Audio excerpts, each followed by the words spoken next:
Okay, today we're going to put an AXP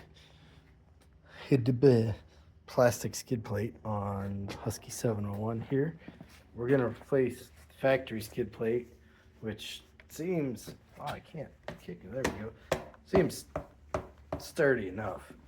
I'm sure that it'd take a couple whacks from some rocks, but there's a couple key things I don't like about it. It is a little skinny. I feel like eventually that's going to break after a couple hard hits. Better to last if you just run in gravel roads or something. I do not do that. Well, I do, but I do other stuff too, like ride trails. And it has no protection for this master cylinder here. It's hanging out in the middle of nowhere. It's kind of nice to cover up your linkages too. If nothing else, it keeps it clean, but it also keeps it from getting hung up on stuff. If you got a plate back there, you can slide over. So we've got things unbagged here. For tools, you're going to need a 4mm Allen key, a 10mm, either a wrench or a ratchet. I think the ratchet's going to work better because we got some hard to reach places down in there, but a wrench would do if that's all you got. Speaking of tools, I do have a gripe about this kit, and it's the same gripe I have about every other aftermarket thing that I've ever installed on every bike I've owned, and I've owned a lot of bikes. If you look around this Husky here, same with KTM, and I assume probably gas too, they're filthy with Torx fasteners. This one is a little bit unique because it's a button head with just a Torx, but most of them have a Torx inside of a hex bolt. So you got a 10mm, I think that's a T30. You got these 8mm all over. I think these are T27s maybe. I'd have to go look. But they're everywhere, all over the bike. You can take darn near the whole motorcycle apart with a couple of wrenches, which makes it really easy to do maintenance. It keeps the toolkit small. And if you got to do something on the trail, you don't have to carry a ton of tools to get at it. Now this skid plate comes with some nice quality looking hardware. We got some M6 bolts here with a hex head. That's a 10mm, that's fine. The rest of them though are Allen heads, which means that now I need to carry a full 4mm Allen wrench in my toolkit for doing nothing except for taking the skid plate off, which is a thing that you definitely might have to do on a trail bike, because sometimes these get clogged up with mud. Maybe you get a stick stuck in there. Maybe you've just been out riding, on a 2-3 week long ride and you got to change the oil or something. Probably not in this bike. It goes like 6,000 miles, but you get the idea. AXP is not the only ones guilty of this. Like I said, pretty much everybody is. I just put some new Acer Beast handguards on here last night, and what do we have here? More of the same. Now I gotta carry a 5mm Allen and a 4mm. And these are the only bolts. I got 1, 2, 3, 4, 5, 6 of them. And that's on the handguards, which is a thing that very likely may come loose if you crash and bonk it into something hard that you might have to tighten on the fly. So it's not like it's a tool you'll never use that you could just leave at home and say, yeah, I'll probably never need that. And if I do, I can wait till I'm off the trail. It's a thing you should carry with you. So now I'm adding 2 extra tools just for these 2 parts. Now later on, I'm going to hop on McMaster Car, and I'm sure that they have some M6 bolts that'll work for these and the lengths that come in the kit that I can substitute all this stuff for. It probably won't cost that much, but AXP, if you see this, I'd pay a few bucks extra just to get hardware that matches the bike, and I'll bet you a lot of other people would appreciate that too, especially if you made it a selling point. All right, enough mitching and boning. On to the install. The instructions are written by someone who does not speak English as a first language, but I think I got everything deciphered here. We got these 2 guys that go up front, and the part of it that's been machined out goes towards the outside. Makes sense. I think this is what's going to go in the frame bolts where the factory skid plate is. And we've got some holes for them up here If we look around the other side of the plate, you can see it's machined out there, countersunk, so that the bolts will go in nice. So these are going to go like this. Another one on that side. We got this guy in the middle. This I do not think uses any nuts on top. There's some smaller screws for this, and I'm pretty sure the idea is that you thread those into the plastic here. That hole looks like it's a little bit undersized, so we'll see. If that's how that works, we're gonna have to be pretty careful to make sure we don't strip those out.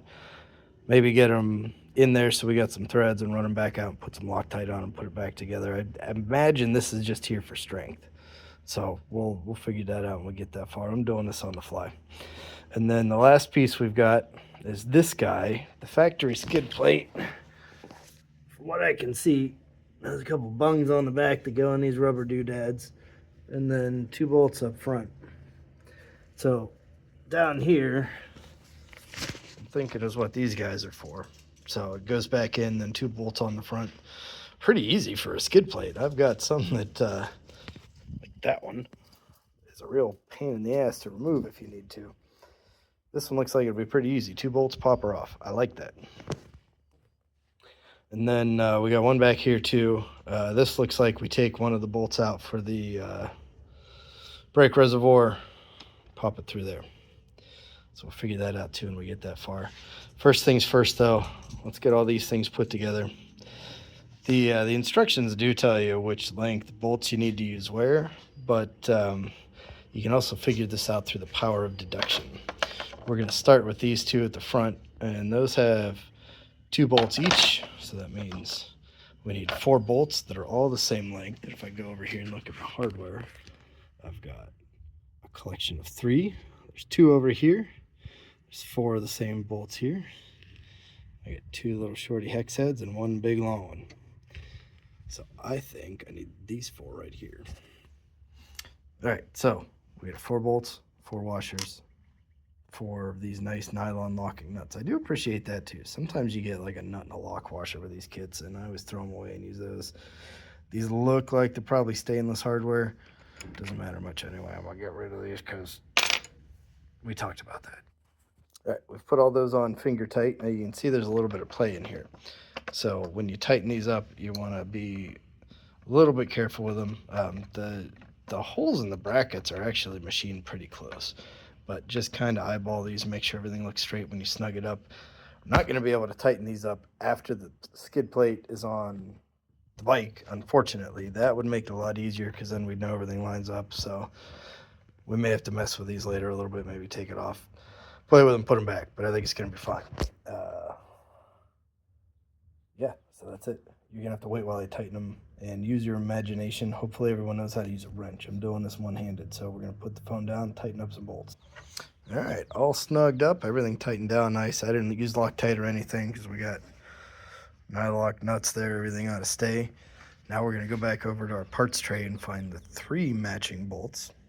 They're going to fit on here along with 3 washers and 3 nuts. There is exactly 1 extra big washer. It's probably for something else, so save that for later. All right, that's on. Now we're going to find our 2, if we're being pedantic, screws for this guy up here. They should be the shortest ones. And there they are. Just as I suspected, these do not fit in the hole. So what we're supposed to do is thread these up through the bottom. So I'm going to carefully turn these in here from the both side on each, same side of this on each end to make some threads, and then we'll put it on there and tighten it from the bottom. We're going to have to be very careful we don't over tighten these and strip out those plastic threads. It would have been nice if they set some inserts in here, some like brass inserts with threads, but not the worst thing in the world. Well, maybe it's just that I had too many beers today, but I cannot get those things to thread in here straight. I even tried holding it on here and trying to mend carefully. They just keep wanting to bite and go in crooked. So I got an M6 tap here. I'm going to chase out a little bit of thread in there, and then we're going to try again. Well, that made a huge difference. You won't be able to see it on camera, but I only cut threads, maybe 3 or 4 threads down into here. Now the screw wants to start nice and easy. The rest of it, yeah, you'll never be able to see that, it's still not threaded. Maybe we can see a little bit. So the threads from the screw are still going to cut into the plastic a bit, but that'll help it get started. All right, next step is to remove these bolts right here on either side of the skid plate. For that, you need a T30 Torx, which you should have in your toolkit. And wow, that was loosey-goosey. I promise I did not pre-loosen it. That took about a half a foot-pound to get that guy out of there. Glad my skid plate didn't fall off. And with that out of the way, our skid plate should be all flappy. It looks like it. I just pull out of here. Yep, there we go. And I'm gonna get these rubber boots too, if they'll come out. I don't know if that'll come out or not. Yep. So we'll save those two. All right, next step is to figure out what we're gonna do about mounting here. I'm gonna guess that this bolt has to come out. Yeah, the other one doesn't hang down low enough. So we're gonna take this guy out just so we're ready. Another 8mm/T30, and it's like a 10mm underneath. All right, so we got that master cylinder bolt removed. We got lots of extra hardware here to make sure we keep and don't lose. These guys that we're holding the skid plate on, a funny little shoulder and a flange on it. You'd never find another one of those if you needed it. And this nut with a flange on it. Now, both of these things, you could come up with something at a hardware store to make it work. That's one of the little things I appreciate about the Huskies and KTMs, is that they do little nice things like this, so that when you take the skid plate off, you don't have a washer and, you know, a shoulder maybe kind of like this and a bunch of other stuff to lose. It's just one fastener. So props to the Austrians. Back to our skid plate install. We look at what we got left here. We got these two shorty bolts. Those are going to fit on one longer one, a small washer, and a nut and a big washer. These things back here are going to be for holding it on where the master cylinder is, and these two are going to replace those two stock bolts to fasten the skid plate on the front. And it goes on the same way. We got two bungs on the back here that fit into the two holes in the frame. These didn't have rubber dampers or anything, but I really don't think they need it. The whole thing's plastic. It's not like it's going to rattle and make noise. So let's get this fitted up. We'll get our two bolts in there, and then we'll figure out the master cylinder. All right, we got the new skid plate on, and that was a pain in the butt. It was really hard to get the two bungs back here lined up along with the two bolts in front all at the same time, because everything was just really tight and you had to flex it around. What I ended up doing was getting this one in, the left side, by the kickstand. And I put one of the bolts in without the little hat so that there was some play up here. And then I was able to go around and get the other side, but I kind of had to tap everything in with a mallet. So now we got the bolt in over there. Take this one back out and put the little hat on. Then the last step will be the bolt for our master cylinder. I'm going to take the small washer and put it up on top here. Drop that down through, and then nut and a big washer on the bottom. That'll be it. So gonna tighten up some bolts and then go bash this thing off some rocks and see if it works. Hopefully that helps somebody, and maybe AXP will come across it and make a few improvements too, make our lives better.